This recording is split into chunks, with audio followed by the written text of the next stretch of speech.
Di sini saya akan membacakan tentang pembacaan encoder ini. Yang pertama di sini ada blok Arduino dan encoder. Nah, di sini kita diketahui bahwa pin A dari encoder tersebut dihubungkan kepada pin 2 Arduino-nya dan pin B-nya dihubungkan kepada pin 3 Arduino. Nah, setelah itu pembacaannya. Nah, setiap motor DC ini berputar, encoder ini menghasilkan yang namanya pulsa digitalnya. Nah, pulsa-pulsa ini masuk ke Arduino dan simulinya buat diolah dan membentuk variabel yang bernama encoder current. Nah, lalu kita menggunakan blok delay Z1 yang satu itu digunakan untuk menyimpan nilai encoder sebelumnya, yaitu encoder previous. Nah, dengan dua nilai ini kita itu bakal menghitung perubahan posisi dari jumlah pulsa yang terjadi dalam selang waktu tertentu. Nah, di sini saya akan menjelaskan tentang set target RPM dan set PID. Saya akan menjelaskan set target RPM terlebih dahulu. Jadi fungsi dari set target ini menentukan kecepatan target motor dalam satuan RPM atau rotation per minute. Nah, terus fungsi dari set target RPM ini juga memberikan referensi set point untuk sistem kontrol. Nah, cara kerjanya itu nanti kita user memasukkan nilai target RPM.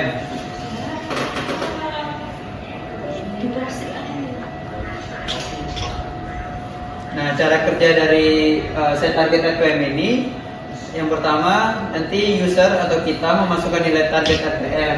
Contohnya nanti kita masukkan di 8000 RPM.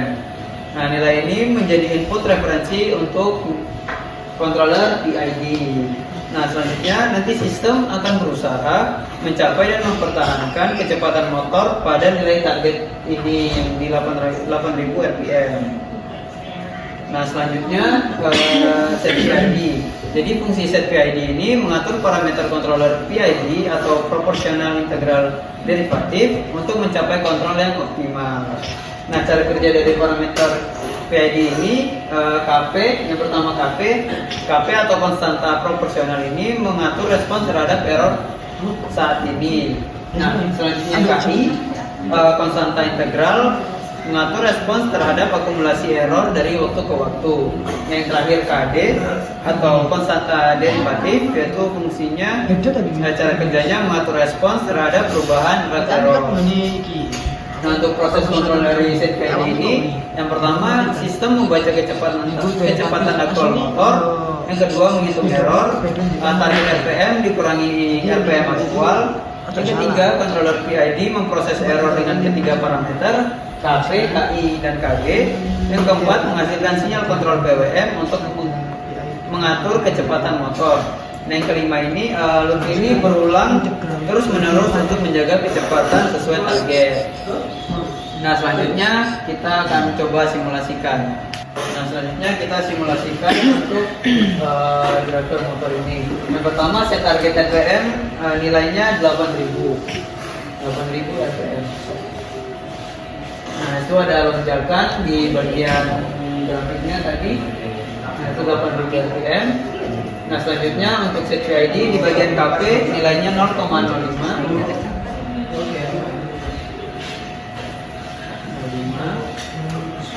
Nah, itu ada lonjakan juga di grafiknya langsung. Terus di KI nilai KI-nya 0,003.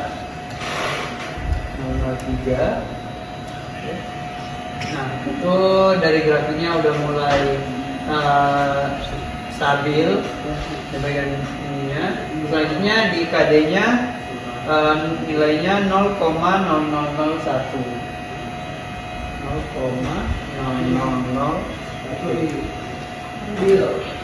Nah, itu untuk grafiknya udah stabil untuk RPM, dan di bawahnya untuk signalnya juga udah stabil. Nah, selanjutnya semisal kalau nilai RPM-nya 1000 itu akan lonjakan dikit, dan dari putaran drivernya akan stabil di angka 1000. Kalau semisal di 4000 Nah, itu ada lonjakan juga penyesuaian dari naikkan RPM 4000. Nah, itu putaran di drivernya juga semakin tinggi nilainya, semakin kencang juga putaran di drivernya. Nah, kalau semisal minus 4000 atau minus 4000, nah itu lonjakan drastis. Terus di driver motornya putarannya akan berlawanan arah jarum jam.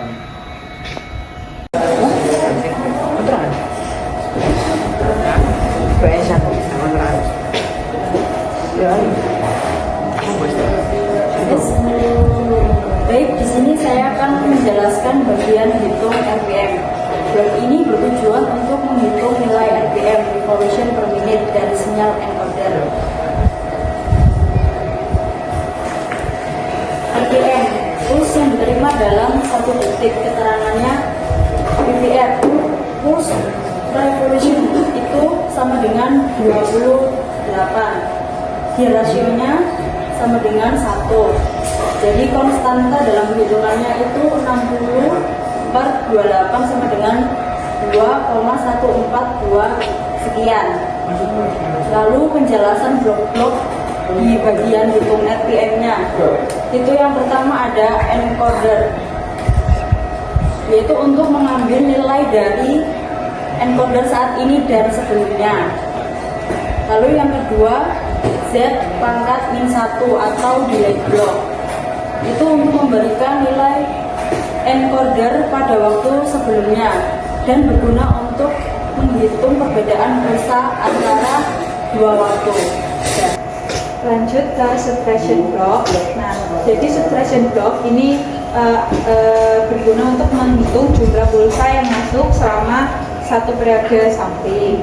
Nah, terus di sebelahnya itu ada gain block, di mana ada gain block 100 dan 60. Nah, gain block ini digunakan untuk mengubah satuan atau menyesuaikan bentuk per detik atau per menit. Nah, gain block ini juga digunakan sebagai konversi untuk menghitung RPM dari jumlah pulsa per periode waktu.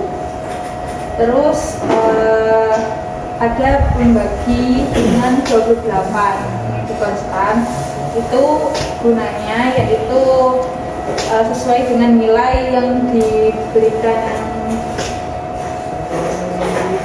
yang di sebelahnya 60 per 28 dalam rumus perhitungan RPM.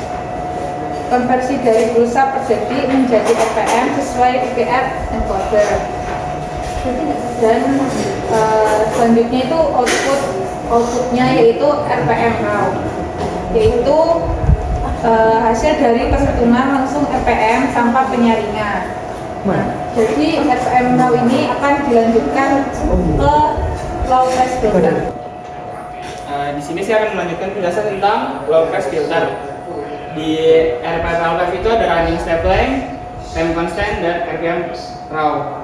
Di mana running step length itu interval waktu sampling, yaitu seberapa sering data baru dibaca atau dihitung. Fungsinya itu menentukan resolusi waktu simulasi, dipakai untuk menghitung filter konstanta.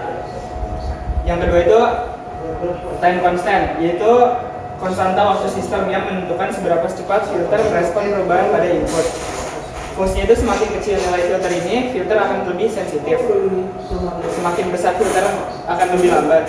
Yang selanjutnya ada konstanta filter, yaitu mengontrol tingkat penyaringan nilai K kecil lebih halus lambat merespons, nilai K besar lebih cepat tapi kurang menyaring noise. Di selanjutnya itu ada rumus-rumusnya. YT ini yaitu output saat ini,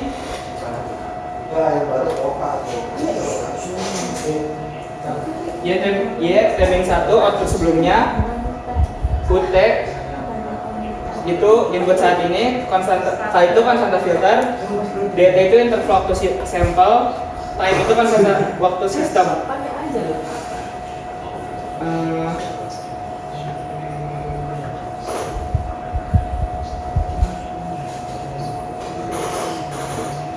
fungsi filter ini mengurangi noise, cocok untuk data sensor atau sinyal analog, sederhana dan efisien dalam sistem real time. Kesimpulannya, sistem ini adalah implementasi low pass filter discrete yang menyaring input dengan memberikan efek penghalusan terhadap sinyal input. Filter ini banyak digunakan dalam pengelolaan sinyal, kontrol, dan aplikasi sensor untuk mengurangi noise. Baik, saya akan menjelaskan tentang PID control. Nah, di PID control itu ada target RPWM, target filter, KP, KI, dan KD. Nah, target RPWM itu adalah kecepatan putaran yang diinginkan. Terus ada RPWM filter atau itu adalah aktual yang sudah disaring dari blok semuanya. Dan ini adalah GKP, GKI, dan GKD. Nah, outputnya itu keluaran sinyal PWM dan sinyal PWM dan sinyal PWM value. Nah, itu prosesnya gimana? Dan prosesnya adalah dari target PWM dan GKI itu membandingkan aktual dan lalu menghitung error, dan habis itu PID-nya akan mengeluarkan nilai PWM berdasarkan error tersebut. Itu sih dari PID controller. Terima kasih. Selanjutnya yaitu bagian pertama yaitu input, terdiri dari target RPM dengan input kecepatan motor dalam satuan RPM. Terus aktual RPM yaitu kecepatan aktual motor yang dibaca dari sensor, misalnya dari rotary sensor. Jika yaitu satu ini error terdiri dari dua sinyal dari target RPM dan aktual RPM masuk ke dalam blok pengurang. Blok ini menghitung error dengan target RPM dikurang aktual RPM. Hasilnya adalah error, yaitu selisih antara target dan kecepatan aktual akan digunakan oleh sistem manual. Step 2 yaitu profesional. Oke. Yang pertama yaitu masuk ke blok ini ke dalam nilai error dan nilai KP itu konstanta proporsional. Kedua nilai tersebut dikalikan ya proporsional dengan KP X error. Hasilnya masuk ke fungsi atau saturasi yang membatasi nilai output dalam rentang tertentu. Kemungkinan yaitu 0 255 untuk sinyal PWM. Outputnya adalah proporsional term yang menjadi bagian dari sistem kontrol lain. Step ketiga yaitu interconnect term, yaitu masukkan ke bagian ini adalah error juga. Error ini akan diintegrasikan seiring waktu. Terus biasanya digunakan untuk menghilangkan error steady state, walaupun pada gambar ini hanya sebagian proses terlihat. Outputnya yaitu output utama adalah sinyal PWM yang merupakan sinyal kendali untuk motor berdasarkan hasil pengolahan dan controller PID. PWM yaitu pulse width modulation digunakan untuk mengatur kecepatan motor DC. Kemudian pada step 4 atau proportional term, nah di proportional term ini berfungsi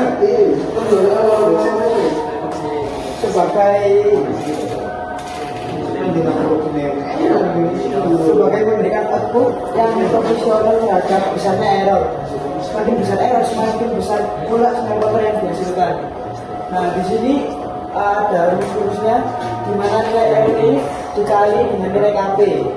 Nah, kemudian untuk di selanjutnya ini ada blok saturation ranking, di mana di sini untuk upper ini merupakan sinyal dari PWM sebesar 255. Kemudian ada lower yang menghasilkan sinyal minimal dari saturation ranking, sinyal PWM minus 255. Kemudian akan menggunakan nilai KP pada proporsional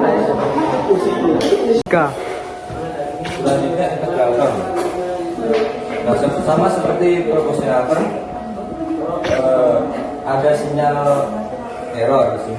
Lalu ada KI adalah gain internal, yaitu pos rangka yang menentukan seberapa efektif mengontrol menangani error atau persisten error yang tetap ada meskipun sudah ada aksi korektif.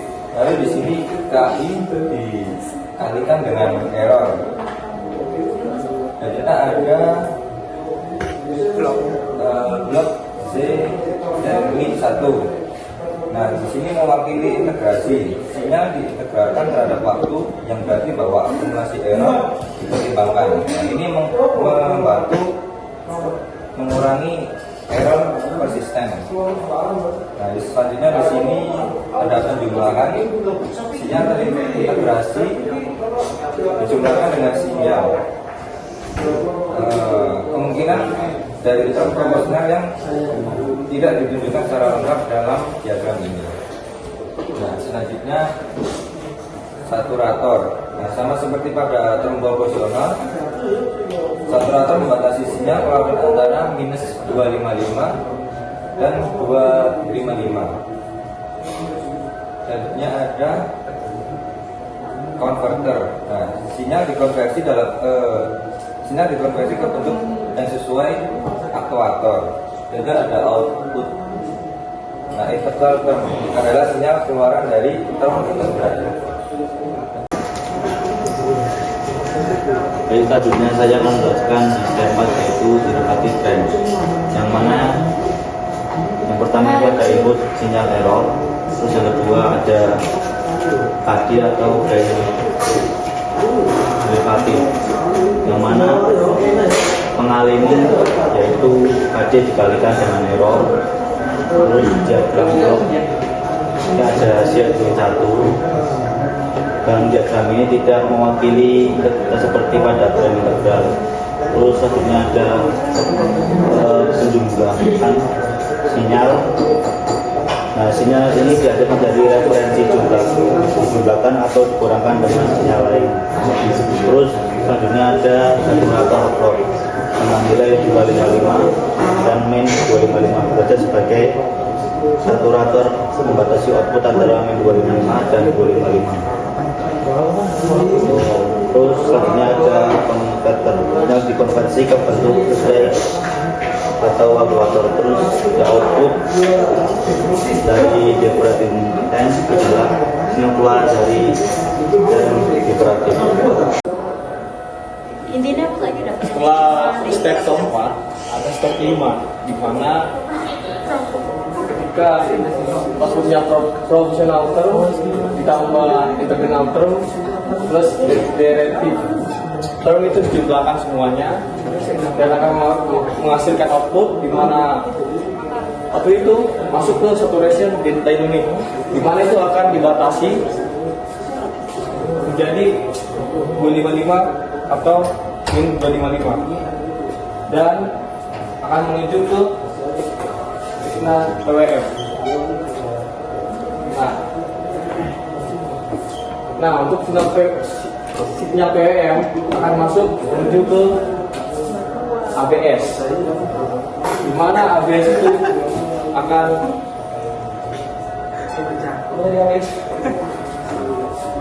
untuk mengkonversi sinyal PWM akan masuk ke ini data type conversion, lalu akan masuk ke Arduino Uno, lalu nah untuk arah motor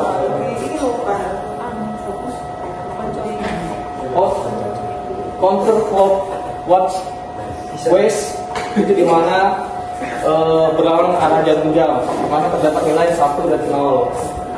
Dan untuk signal PWM itu untuk menetralkan, di mana kalau misalnya dia 01 itu akan balik 10 10. Kalau misalnya 10 akan dibalik jadi 01. Itu juga dengan clockwise itu. Untuk arah motor terdapat 3 input, di mana ada IGW atau counter clockwise atau terlalu arah jarum jam, baru terdapat yang kedua signal PWM, dan ketiga adalah GW atau clockwise atau searah jarum jam, di mana untuk CCW sendiri atau berlawan arah jarum jam akan masuk ke ketiga ini akan masuk ke switch, di mana pada signal PWM itu terdapat converter zero, di mana itu ada celah untuk mengconvert nilai dan akan masuk ke switch, dan lalu akan ada satu outputnya di mana itu mengconvert ke Arduino Uno, di mana terdapat pin 8 dan pin 9. Nah, kalau misalnya 10 itu arah jarum jam, kalau misalnya 01 itu berlawanan arah jarum jam. Assalamualaikum warahmatullahi wabarakatuh. Oke, pada kesempatan kali ini saya akan menjelaskan mengenai dasar-dasar dari PID control. Nah, sebenarnya PID control itu apa sih? Jadi PID control itu adalah professional internal definitive control, yang mana sistem ini membantu membuat sistem supaya lebih stabil. Nah, untuk proyek kali ini kami membuat sebuah sistem untuk mengendalikan sebuah komputer dengan sistem PID.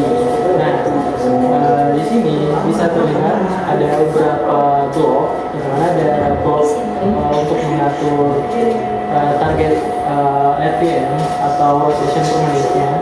Jadi ini untuk bar ini mengatur nilai RPM-nya.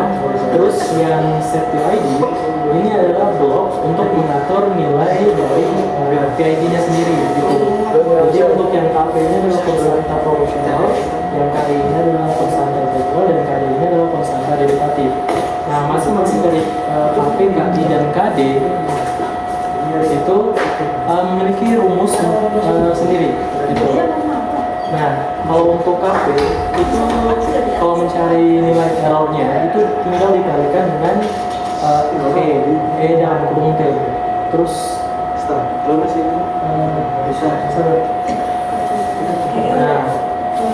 Nah, jadi untuk proporsional sendiri ini dalam bentuk bloknya. Jadi rumus aslinya itu KP dikalikan dengan ET. Terus yang integral, nah yang integral itu rumus untuk mencari nilai errornya itu KI diintegralkan T sampai 0, terus DT. Terus kalau yang derivatif itu KD dikalikan dengan derivatif E, terus dibagi dengan DT, kayak gitu. Nah, itu sedikit penjelasan mengenai sistem PID. Selanjutnya coba ke bagian awal. Sedikit penjelasan, ini kan ada dua, maksudnya ada 3.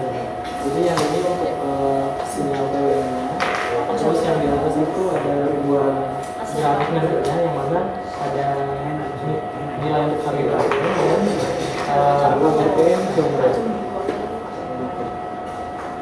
Oke, yang pertama kita coba setting untuk nilai RPM-nya ke 2000. Nah, saat nilai RPM ke 2000, ini kita belum lanjut nilai KP-nya lebih lanjut. Ini bisa tolong nilai KP-nya dinolkan semua dulu. Nah, pertama-tama coba kita set nilai RPM-nya ke 2000 terlebih dahulu. Nah, bisa kita lihat bahwa target RPM-nya sesuai sama set RPM yang kita mau pada grafik itu untuk yang garis warna merah. Terus selanjutnya kita mulai memasukkan nilai KP. Nah, sebelum memasukkan nilai KP, KI, dan KD, terlebih dahulu kita pastikan kita menggunakan metode yang tepat gitu. Nah, metode yang nanti diterapkan di sini adalah metode Ziegler-Nichols, dimana kita menentukan nilai KP dulu. Terus kalau responnya sudah stabil, sudah sesuai, baru nilai KI, kemudian KD mengikuti nilai KD gitu. Nah, untuk nilai KP kita umpamakan 0,5.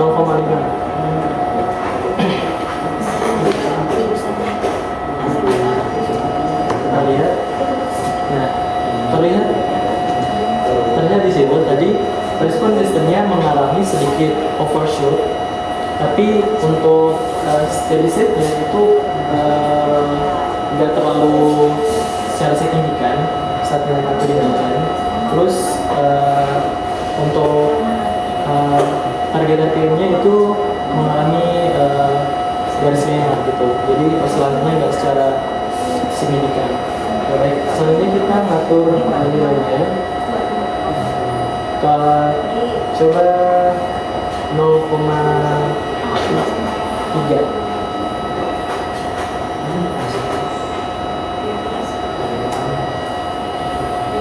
Nah, bisa terlihat pada grafik RPM filter, dia mengalami sedikit kenaikan, sedangkan yang untuk sinyal PWM tadi itu mengalami sedikit kenaikan juga. Nah, itu menandakan adanya perubahan sistem dalam sistem lainnya gitu. Oke, selanjutnya untuk nilai tadi bisa dinaikkan ke 0,1.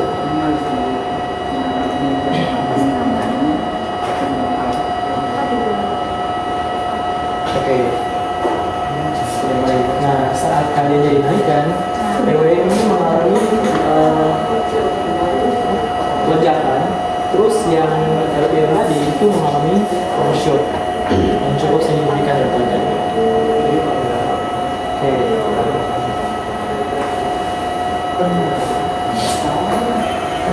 Nah, saat RPM itu 2000, terus saya dinaikkan nilai RPM jadi 8000. Coba diulang lagi. Oke, coba. Nah, si RPM Fiber itu dia mengalami overshoot, terus mengalami sedangkan nilai target RPM berubah ke 80.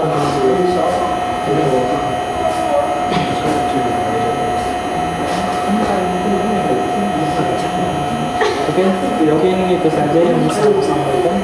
Sebenarnya akan lebih dijelaskan oleh teman saya. Oke, di sini saya akan lanjutkan atau juga memberi kesimpulan yang sudah disampaikan teman-teman tadi. Ya, cuman sedikit melengkapi. Mungkin ini akan saya jelaskan untuk alurnya. Yang pertama tadi sudah dijelaskan ada blok pembacaan encoder. Di sini dari encoder motor DC bisa di sini. Nah, ini dari encoder motor DC itu masuk ke channel A-nya, masuk ke Arduino pin D2 interrupt, dan channel B masuk ke pin D3. Terus bisa ke sini lagi. Kemudian dari hasil pembacaan encoder itu akan dihitung nilai RPM-nya, dihitung RPM. Kemudian di sini juga ada blok diagram untuk low pass filter. Jadi nilai RPM yang dibaca encoder motor DC itu masih banyak noise-nya, maka di sini kami tambahkan low pass filter. Jadi nanti hasilnya bisa menekan noise. Kemudian ini untuk subsistem low pass filter yang tadi juga sudah dijelaskan oleh teman-teman. Kemudian di sini ada PID controller. Di sini ada inputnya target RPM sama RPM aktual RPM ini dari sini, RPM yang sudah difilter. Terus ini KPKIKD ini untuk menampilkan atau memasukkan nilai konstantanya di sini. Terus ini outputnya ada RPM.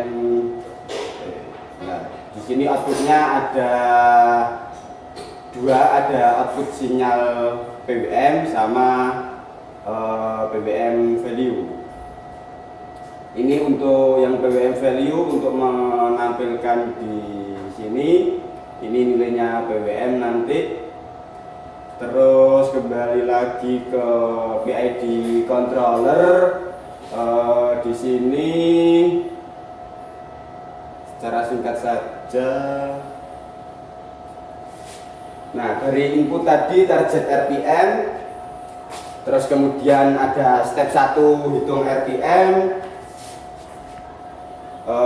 hitung error. Untuk ini mencari nilai errornya sudah dijelaskan juga tadi. Step 2 proportional term, 3 integral term, 4 derivatif term. Terus kemudian, nah di sini dari step 5 dari ke 3 nilai tersebut, proportional term, integral term, derivatif term, itu dijumlahkan semua, terus masuk ke saturation dinamik untuk membatasi nilai PWM-nya maksimal 255 dan untuk terendahnya minus 255. Nah, di bagian blok sini ini dia yang akan menghasilkan sinyal PWM. Nah, dari sini ini masuk ke blok PWM generator. Terus kemudian ini juga dikonversi, ada tipe datanya dikonversi agar bisa yang bisa dihasilkan oleh PWM lagi. Dan nilainya 0 sampai 255. Terus untuk arah motor yang tadi ini ya sedikit saya klarifikasi tadi, ini untuk arah 10 itu berlawanan jarum jam. Nah, ini di sini ada blok MUX ini untuk menggabungkan. Jadi ini ada 2 input, 1 output. Nah, terus di sini yang di tengah ini ada compare to zero untuk membandingkan sinyal PWM. Nah, sinyal PWM ini kan tadi nilainya antara minus 255 sampai 255. Kalau nilainya positif 255, berarti switch ini dia akan ke bawah dan akan ini yang akan di switch 0 1. Jadi motor akan berputar searah jarum jam. Nah, di sini ada demux namanya. Nah, ini 1 input 2 output. Nah, jadi pada masing-masing pin ini nanti dia akan bernilai 10 atau 01 sesuai inputan sinyal PWM. Kalau sinyal PWM-nya minus ya di pin sini nilainya 8190. Kalau PWM-nya positif 8091, seperti itu. Terus di sini ada yang diukur nanti, ada target RPM aktual yang sudah difilter, RPM filtered ini, sama sinyal PWM yang dihasilkan. Nah, di sini langsung saja kita simulasikan. Nah, ini untuk sinyal PWM masih 0, target RPM 0, dan RPM filter 0 juga. Sekarang kita akan set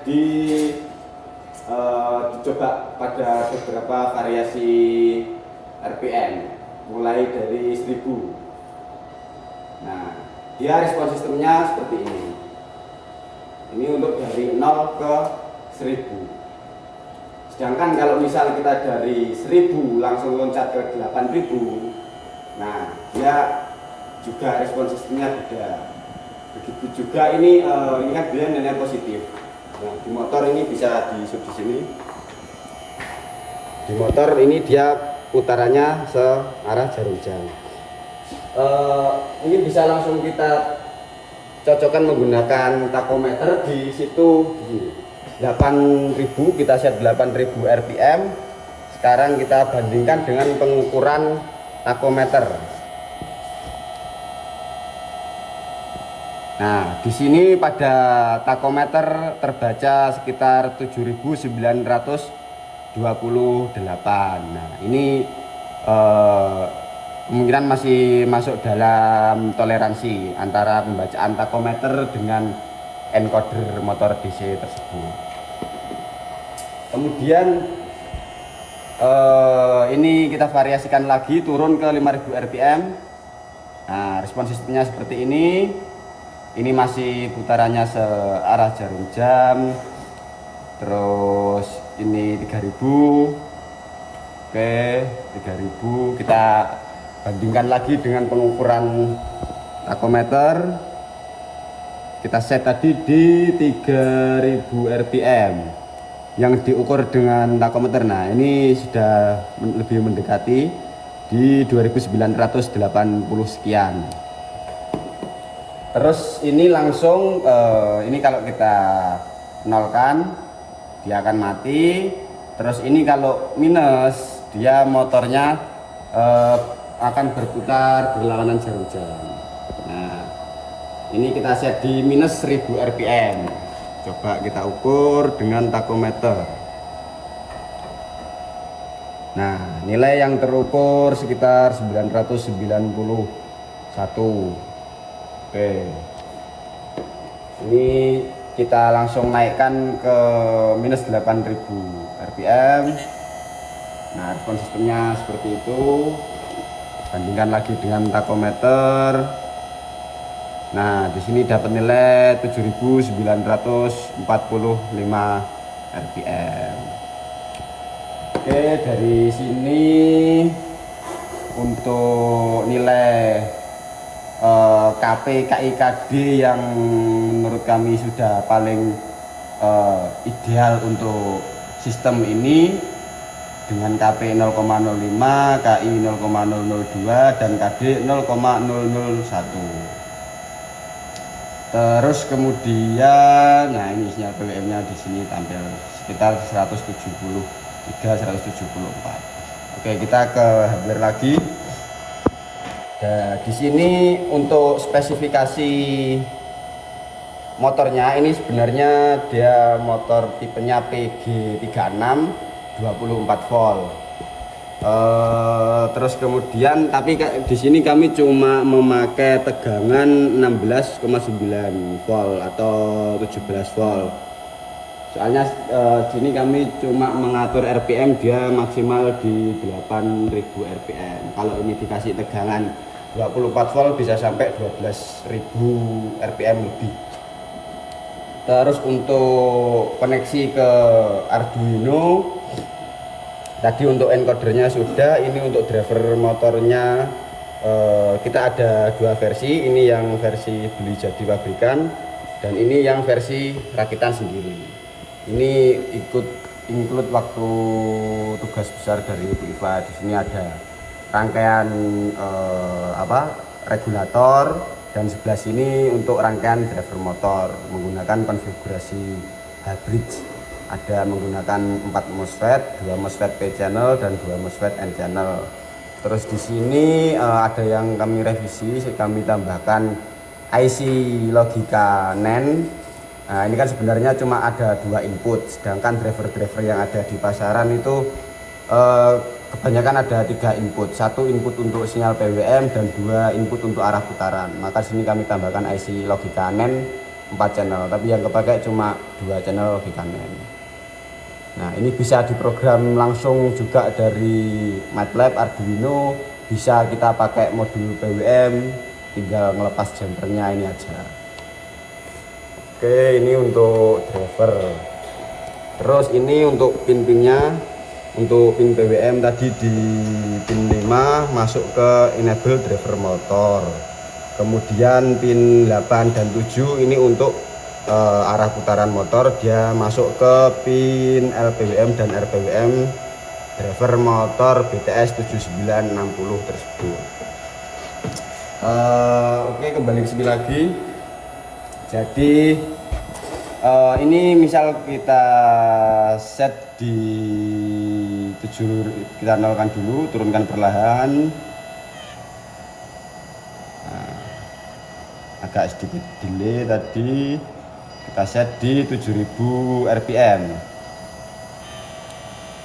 Nah, oke. Di sini sudah mungkin di 6000 saja. 6000 rpm, grafik sudah menunjukkan rpm aktual sesuai dengan target rpm. Coba kita bandingkan lagi dengan takometer. Nah, pada takometer terbaca 5940 sekian. Nah, ini coba kita motornya kita kasih gangguan, apakah dia akan mencoba menstabilkan ke set point yang kita sudah set tadi. Ini misal saya tahan motornya. Ini bisa diperlihatkan juga grafiknya. Nah, ini kita tahan. Nah, di situ nilai PWM-nya dia akan naik, berusaha menstabilkan sesuai set target kita. Ini kalau tak lepas, nah dia ada overshoot, terus kemudian dia stabil lagi, PWM-nya turun lagi. Coba sekali lagi. Nah, PWM dia naik, mencoba menstabilkan RPM yang sudah kita set tadi. Ini untuk kalau ada motornya diberi ban. Sekarang kita menuju ke tegangan. Misal ini terjadi lonjakan tegangan pada power supply. Ini kita sudah set di 6000. Coba kita naikkan tegangannya. Nah. Oke, kita naikkan tegangan. Nilai PWM turun, RPM tetap di 6000 RPM. Sekarang coba kita turunkan tegangannya. Jika kita turunkan tegangannya, nilai PWM bakal naik, RPM tetap akan distabilkan di sesuai set point yang sudah kita atur tadi. Nah, ini juga sama. Nah, itu kesimpulan dari kita menanamkan sistem PID dengan tujuan tersebut agar bisa berjalan sesuai set point yang sudah kita set tadi. Mungkin itu saja, sekian dari kelompok kami, kelompok 3. Apabila ada kurang lebihnya kami mohon maaf. Assalamualaikum warahmatullahi wabarakatuh.